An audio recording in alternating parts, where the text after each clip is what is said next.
Welcome students. आज हम इस वीडियो में पढ़ रहे हैं अपने बहुपद के जो चैप्टर चल रहा है उसके आगे बहुपद में ही द्विघात समीकरण। द्विघात समीकरण को हल करने के लिए जो विधियां होती है और किस प्रकार से उसके मूल होंगे, क्या उनकी प्रकृति होती है, इसके बारे में इस वीडियो में पढ़ेंगे। सबसे पहले द्विघात समीकरण का मानक रूप क्या होता है? ax² + bx + c = 0।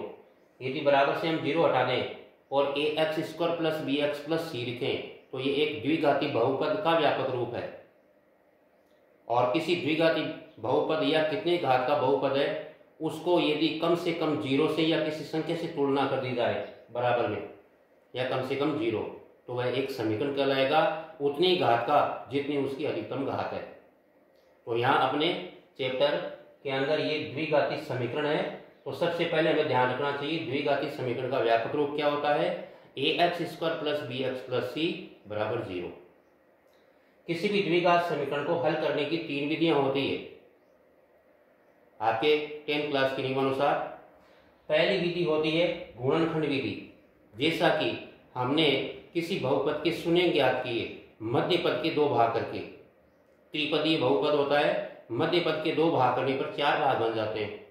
4 भाग बनने के बाद 2-2 भागों के जोड़े बनाकर उनमें कॉमन लेकर 2 गुणनखंड बनाते हैं और उनकी 0 से तुलना करके हम उसके 2 शून्य ज्ञात करते हैं। ठीक उसी विधि के अनुसार हम द्विघाती समीकरण के जो त्रिपदीय बहुपद होता है उसके मध्य पद के 2 भाग करेंगे। मध्य पद के 2 भाग करके और 4 भाग बनाना 3 भाग के, और 4 भाग बन जाने के बाद 2-2 पदों के जोड़े बनाकर कॉमन लेकर 2 गुणनखंड प्राप्त कीजिए और दोनों के सामने इसमें 0 चलेगा, बराबर 0 बराबर 0, क्योंकि वो समीकरण रहेगा अपने पास, उसमें तो हमें बराबर 0 लगाना होता है द्विघाती बहुपद में। और इसमें समीकरण में स्वतः ही पहले से ही सामने 0 रहेगा। दोनों गुणनखंडों के बराबर 0 लगाएं और x जो चर है उसके 2 मूल ज्ञात कीजिए। तो किसी भी बहुपद के लिए यदि हम चर x का मान ज्ञात करते हैं तब वो शून्य कहलाता है, और किसी समीकरण के लिए जो चर x का मान ज्ञात करते हैं वो उसका मूल कहलाता है। तो यहाँ पर अब उस शून्य का नाम मूल हो गया है किसी भी समीकरण के लिए। तो पहली विधि होती है द्विघाती समीकरण को हल करने की गुणनखंड विधि, जो वही विधि है मध्य पद के भाग करने की, जिसको ज्यादा समझने की आवश्यकता नहीं, पीछे हम समझ चुके हैं। इसके बाद दूसरी विधि होती है पूर्ण वर्ग बनाकर हल करने की विधि, जो हम आगे वाले नेक्स्ट वीडियो में पढ़ेंगे। किसी भी द्विघात समीकरण को पूर्ण वर्ग बनाकर कैसे हल किया जाता है इसकी पूरे तरीके के अनुसार विधि पढ़ेंगे हम। और तीसरी विधि होती है श्रीधर आचार्य सूत्र, श्रीधर आचार्य विधि, या जिसको हम द्विघाती सूत्र भी कहते हैं, जो उसके नेक्स्ट वीडियो में पढ़ेंगे। लेकिन सबसे पहले हमें थोड़ा सा सामान्य ज्ञान होना चाहिए कि किसी भी द्विघात समीकरण के जो मूल होते हैं उनकी प्रकृति कैसी होगी, वास्तविक मूल होंगे या काल्पनिक मूल होंगे। ये बताने के लिए द्विघात समीकरण का एक विविधकर होता है b² - 4ac। ये किसी भी द्विघात समीकरण के मूलों का अस्तित्व या मूलों की प्रकृति बताने के लिए एक विविधकर होता है। ये बताएगा हमें कि इस द्विघात समीकरण के मूल कैसे होंगे, वास्तविक होंगे या काल्पनिक होंगे, और वास्तविक होंगे तो कैसे होंगे।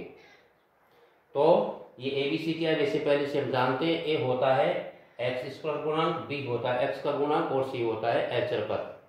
जब b² - 4ac में A, B और C के मान लगाकर दिए गए प्रश्न के अनुसार समीकरण से और इसका मान हम ज्ञात करें तो मान 3 प्रकार का प्राप्त हो सकता है। यदि b² - 4ac का मान 0 से बड़ा आता है, प्लस का मान, देखिए पहला नियम क्या कहता है कि b² - 4ac का मान ग्रेटर देन 0 से बड़ा आए तो मूल कैसे होंगे, वास्तविक होंगे और भिन्न भिन्न होंगे, मतलब मूलों का अस्तित्व होगा। वास्तविक है, अस्तित्व है, काल्पनिक है, अस्तित्व नहीं है। तो b² - 4ac का मान यदि 0 से बड़ा आता है तो मूलों का अस्तित्व होगा, और कैसे होंगे, वास्तविक होंगे और भिन्न भिन्न होंगे, यानी x के जो 2 मान आएंगे, मूल आएंगे, वो बिल्कुल अलग अलग होंगे, समान नहीं होंगे। और दूसरा प्रतिबंध क्या कहता है कि यदि b² - 4ac का मान पूरा बराबर 0 आए, अगर पूरा मान 0 आ जाए तो भी मूलों का अस्तित्व होता है, यानी वास्तविक मूल होंगे और समान होंगे, दोनों मान बिल्कुल समान आएंगे x चर के। दोनों मूल बिल्कुल बराबर आएंगे चिन्ह सहित। और तीसरा नियम क्या कहता है कि बी स्क्वायर माइनस 4ac का मान यदि छोटा है 0 से छोटे का मतलब माइनस का मान, यदि बी स्क्वायर माइनस 4ac का मान हम ज्ञात करें और 0 से कम आए, माइनस का मान आए, तो फिर हम क्या कहेंगे कि उस द्विघात समीकरण के मूल कैसे होंगे, काल्पनिक होंगे, वास्तविक नहीं होंगे, यानी मूलों का अस्तित्व नहीं होगा। तो मूलों का अस्तित्व होने के दो नियम है, यदि बी स्क्वायर माइनस 4ac का मान 0 से बड़ा आता है, प्लस का मान आता है, या बी स्क्वायर माइनस 4ac का मान पूरा 0 आता है, तो मूलों का अस्तित्व है, यानी मूल वास्तविक होंगे। और 0 से बड़ा आता है तो भिन्न भिन्न होंगे, और पूरा 0 आता है तो समान होंगे। और बी स्क्वायर माइनस 4ac का मान यदि 0 से छोटा आता है, माइनस का आता है, तो मूल काल्पनिक होंगे, यहाँ मूलों का अस्तित्व नहीं है। तो एक हम यहाँ क्वेश्चन करते हैं गुणनखंड विधि से, वैसे आप विदित है गुणनखंड विधि से हल कर सकते हैं।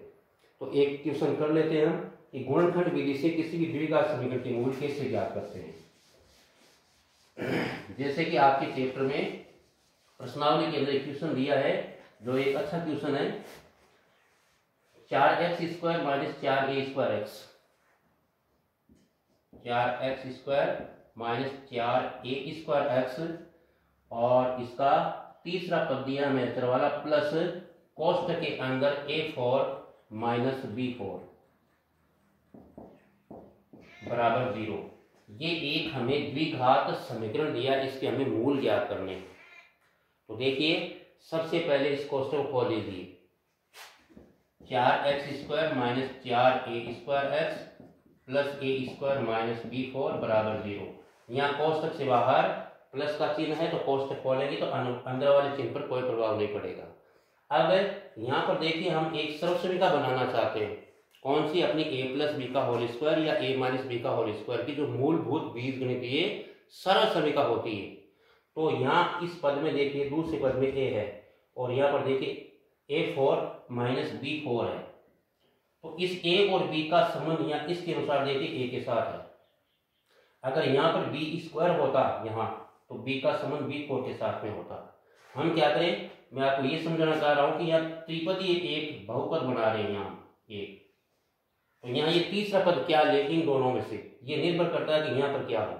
यदि यहाँ पर a है तो इन दोनों में से a वाला पद इसके पास में लाइए, यदि यहाँ पर b है तो ये b वाला पहले ले आओ, इसको बाद में ले लो, पहले बाद में लिखना है ताकि इसके साथ इसका संबंध स्थापित हो सके। इस माइनस b4 को एक बार साइड में रहने दीजिए।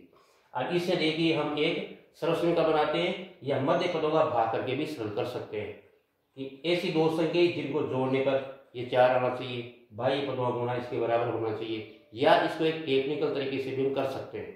कैसे, जैसे कोष्ठक बनाए हम अपनी सर्वसमीका बनाना चाह रहे हैं, माइनस है तो a माइनस बी का होल स्क्वायर की, तो a square minus 2ab plus B square, कौन सी, a माइनस बी का होल स्क्वायर होता है a square minus 2ab plus B square.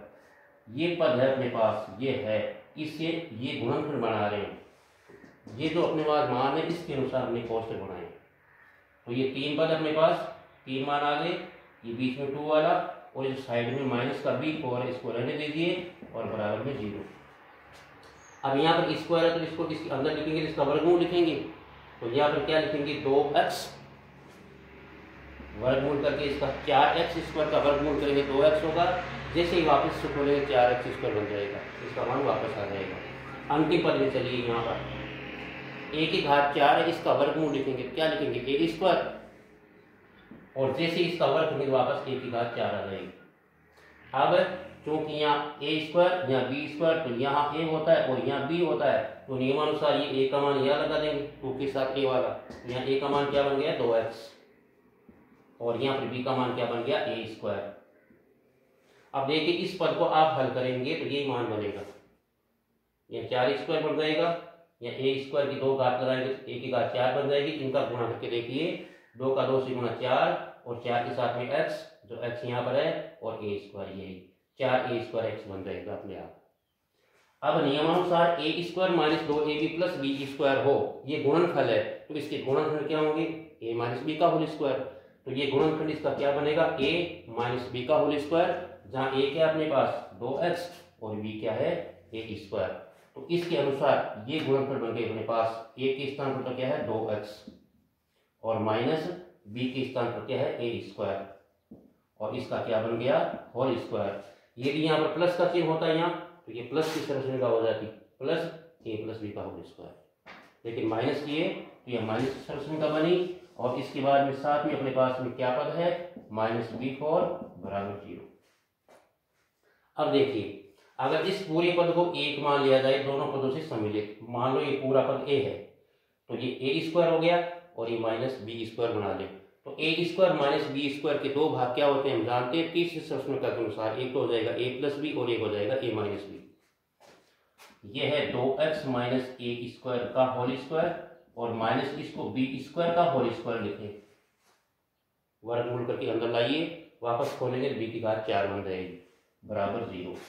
इसको यदि आप कैपिटल A मान लें और इसको आप कैपिटल B मान लें, तो ये कैपिटल A का स्क्वायर माइनस कैपिटल B का स्क्वायर है, तो इसके दो गुण क्या बनेंगे, एक तो बनेगा a प्लस बी और एक दूसरा बन जाएगा a माइनस बी अपनी तीसरी संरचना के अनुसार। तो दो भाग क्या लिख सकते हैं हम, a प्लस बी का मतलब a तो है 2x माइनस a स्क्वायर, ये तो हुआ a, और प्लस b के स्थान पर क्या हुआ ये b स्क्वायर। चलिए ये तो हुआ a प्लस b, और दूसरा गुण क्या बनेगा a माइनस बी के अनुसार, a वही 2x माइनस a स्क्वायर और माइनस b के स्थान पर ये b का मान -b स्क्वायर और बराबर में 0।